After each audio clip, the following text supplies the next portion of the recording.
Hey guys, I'm Sage Valentine and this is my first video of 2019. In this video, we'll talk a little bit about Colton Underwood's virginity, the RKelly documentary, this Kevin Hart situation, and American Horror Story Apocalypse. Now, this video is not going to be very long because I don't feel like talking for a long time. And plus, I know after a while people get bored, so let's just get down to this video. ABC and The Bachelor need to tone down the whole virginity thing in regards to Colton Underwood. Yeah, I get it. A lot of people think that being a virgin over the age of 18 is something unheard of. Over the age of 21 is something strange. Over the age of 25 is something crazy. And over the age of 30, you must be insane. But I feel like there's more to this guy than the fact that he lacks the sexual experience that people think that he should have. On top of the fact that, let's be honest, there are a lot of people in this country who are abstaining from sex.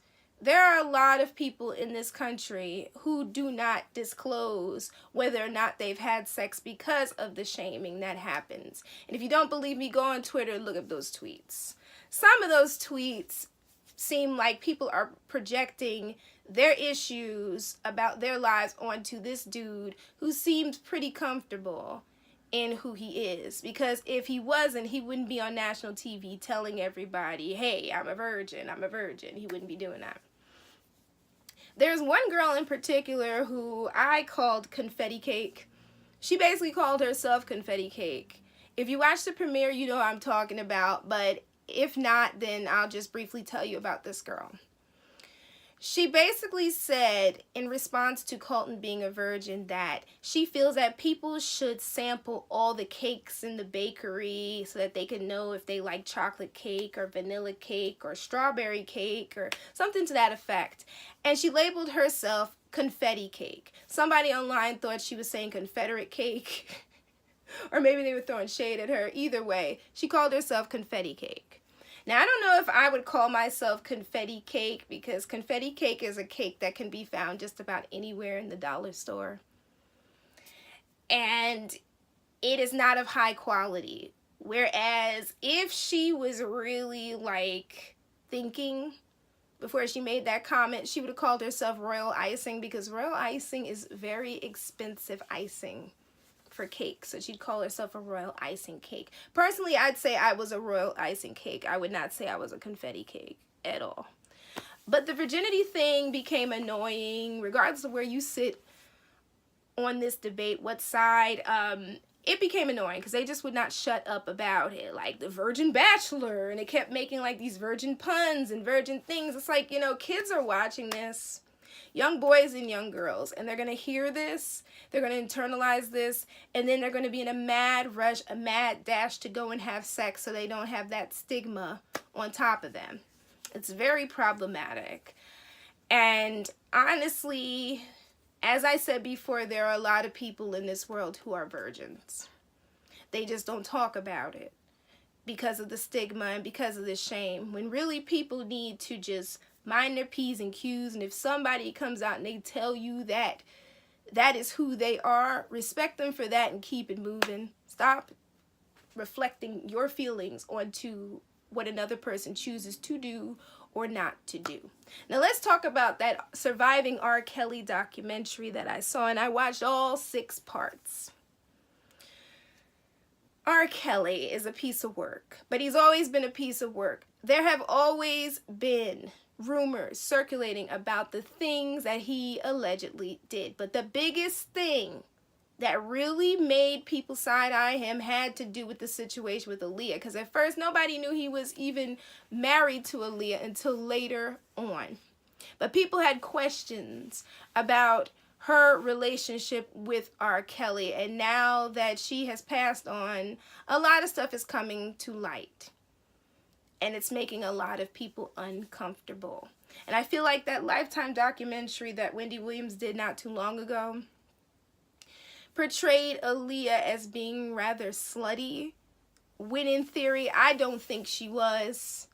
I feel like if you're going to do a documentary, at least do one where you know that what was said was the truth, instead of making up all this crazy stuff like the Bobby Brown documentary did with Janet Jackson, where they made it seem like Janet and Bobby had a relationship, and I'm side-eyeing that one as well. Watching those young black women talk about how in their teens they were preyed upon by this man was pretty jarring and pretty triggering. Now, there are a lot of people on social media who do not believe what these girls are saying. They think they're lying. They think that they're trying to get a paycheck and so on and so forth. Especially when it comes to the adult women who are a part of his little harem, his current harem. People think that those women got caught up and they're just excited to be wearing expensive clothes and traveling places and things like that. But see, the thing is, when it comes to black women and it comes to our pain, that's how a lot of people feel. They feel like we are faking it, we are overreacting, we have the tendency to dramatize everything. And I'm not surprised that a lot of people are still listening to his music. Hey, Mazel Tov, y'all do what you want. But that's not going to change the fact that that man has something wrong with him. I never knew that he was illiterate. But now that I know that he's illiterate,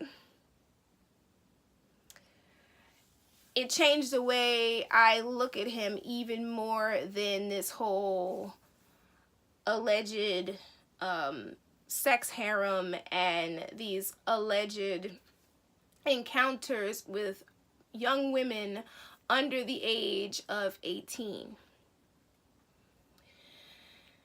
He was a troubled boy who became a troubled man. But in saying that, what I want to say to you is this: that does not excuse a damn thing that he did. I am side-eyeing the families of some of these girls who seem to offer up their daughters on a platter to this man to make them famous. Despite everything that they heard, they didn't believe that what happened to the girls in that documentary who spoke in the beginning would happen to their daughters. And it happened to their daughters tenfold. And only one woman was able to get her daughter back, and that was Dominique's mother, because Dominique's mother persisted, and Dominique was clearly one of the strongest who was in that harem and wanted to get the hell out. In that situation with the hotel, shout out to the hotel manager, because he played a big role in getting Dominique out. And I think that whole situation involving the cops was a warning to the mother, and I still think that that man helped Dominique get the hell out of that hotel. Now, as far as this Mute R. Kelly campaign, I completely support that campaign. They need to mute him. He needs to be prosecuted. He needs to go get some help, and they need to get rid of that harem. And they also need to change the laws in regards to cults and situations of brainwashing and things of that nature, where yes, a woman or a man is 18 years old or over 21, but the laws need to be amended whereas that person can be pulled out of that situation and sent home. And I know that sounds crazy to some of you guys, but to me, I think they need to change that. And they also need to change the laws with mental health as well. But that's a whole nother story. But yeah, that documentary was just disgusting and gross. So let's get down to the Kevin Hart situation. Now, Kevin Hart appears to be on some sort of I'm Sorry tour. First, he appeared on Ellen. Now he's appearing on GMA. Who is he going to appear on next? Will he end up on Dr. Oz? Will he end up on The View? Like, this dude is seriously trying to do this campaign to save face. His comments or his jokes that he made were made a long time ago. But the problem is that he was asked to apologize. More than once. He was given ample time to apologize publicly, or at least use his platform to address the situation and say, you know what, I said this, It was messed up what I said. I apologize for what I said. But he couldn't do that. And there are a lot of people who are upholding him because he couldn't do that. And they're saying that why should he have to do that, because it's been 6 or 7 years and what does it matter, and everybody doesn't have to like gay people and blah blah blah blah blah. And it makes me think back to the comments that Kevin Hart made about black women and disguised them as jokes, where he said that a dark-skinned woman could take a punch, dark blanks have bad credit, and so on and so forth. And no one said a word really about that. And by no one, I mean, for the most part, anyone outside of the black female portion of the black community. Very few people had anything to say. So as soon as I heard that he also made jokes about the gay community, I was not surprised. Some people are saying, well, he was talking about his son. He wasn't talking about anybody else. You got to look at the statistics. I'm not going to sit up here and act like black people are the most homophobic group of people on this planet, because we're not. And most of the people who have a problem with the LGBTQIAP community are people who are heavily into religion. And they truly believe that being anything other than straight is an abomination, Sodom and Gomorrah, God will destroy the world in 5 days, that whole situation. The thing is, my mother always says to me, all true things are said in jest. So when you sit out here and you make jokes about terrorizing a specific group of people, it's all fun and games until people take that as an opening to go do it. Case in point, there is an episode of, I believe it's Law and Order Special Victims Unit, where this man was on campus telling jokes and basically pointing out all these different women who were not too keen on his misogynistic jokes, and he started coming after them and saying he was going to do this to them and talking about rape. And what happened? A girl got raped. And you're probably saying, Sage Valentine, that is fiction. No, it was not. It really did happen, because those stories on Law and Order are based on things that happened. They're just dramatized for network TV, obviously, but it did happen. You got to be careful about the things that you say. Do I forgive Kevin Hart for what he said? I've been side-eyeing him ever since I heard about the dark-skinned girl jokes. That was not funny. It wasn't funny at all. No, I'm not a dark-skinned black person. The paper bag test, I'm obviously the paper bag. But I don't agree with the comments and jokes made about dark-skinned people and dark-skinned women. I don't like it at all. Because if they're saying that about them, what the hell are they saying about me? Because I'm not the lightest skinned person on the planet. I'm not even light skinned. I'm in between the two in the spectrum. And I lean more towards darker skin than anything else. So Kevin Hart went on Ellen, and Ellen basically accepted his apology as if she speaks for the entire LGBTQ community. She does not. Hell, I don't speak for the whole black community, and I don't speak for every black woman. Because I don't know if you notice, I don't look like every black woman. And they don't look like me, and that's how the world works. And to have Ellen say something, whereas she is kind of sort of protecting Kevin Hart, and then she is contacting the Academy trying to get them to give him a second chance. No. She doesn't speak for the LGBTQ community. She doesn't speak for the LGBT community of color. She doesn't. And Ellen has been doing some questionable things recently anyway on her show. I don't understand why every time you turn around, she's like helping every single black person she could find, continuing this narrative that black people are helpless and we always need help all the time, when that isn't even the case, dude. No. What you see on TV is not true. Every black person does not live in the hood. Every black person is not struggling. There are a lot of rich black people, and there are quite a few wealthy black people. It's time that TV and the media starts showing all spectrums of the black community and not just one that fits a certain narrative. I had 3 issues with the finale of American Horror Story Apocalypse. Number 1, Michael's death. It's not that easy to kill the Antichrist. He regenerates. He comes back.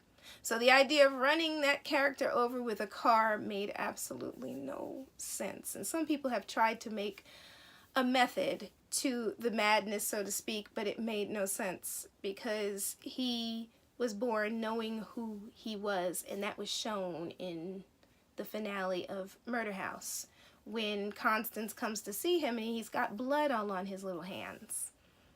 He knows who he is. So the idea that him being the Antichrist is unlocked by something was confusing because he knew who he was. And the fact that we did not really see him die, yeah, he was laid out there, kind of like Nan from season 1. Or was that Nan? No, Nan is from Coven. Kind of like Constance's daughter, whose name I can't think of off the top of my head. She was hit by the car and was laying out in the street. I feel like that part was a nod to that scene in season 1. But quite honestly, we really didn't see him die. So just like he came back after being shot up by Madison, he could have come back. And as per the lore, the devil can have like 5 million children. There's only one Antichrist. And he can't be replaced. So to have little Devin replace him as the Antichrist, I don't believe that storyline. Maybe it's just me. I don't believe it. I don't think Michael's dead. I don't think little Devin is the next Antichrist.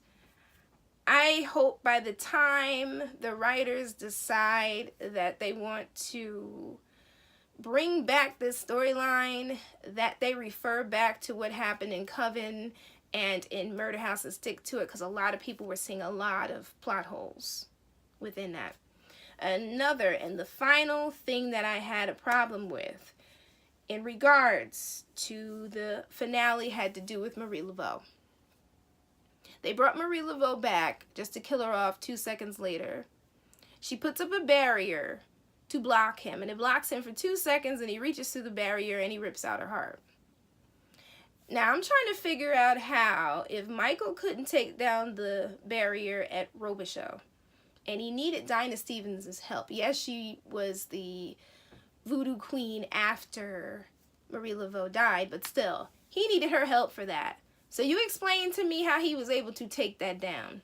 Because even the Antichrist and all these other movies and TV shows, they had a weakness where certain things they couldn't break through.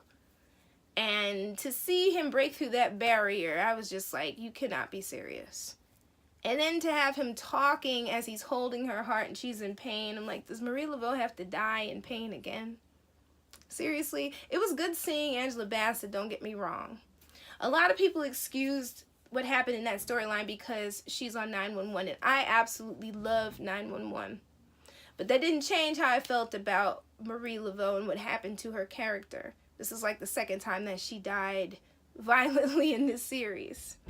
On top of the fact that voodoo was once again treated like nothing in comparison to regular witchcraft.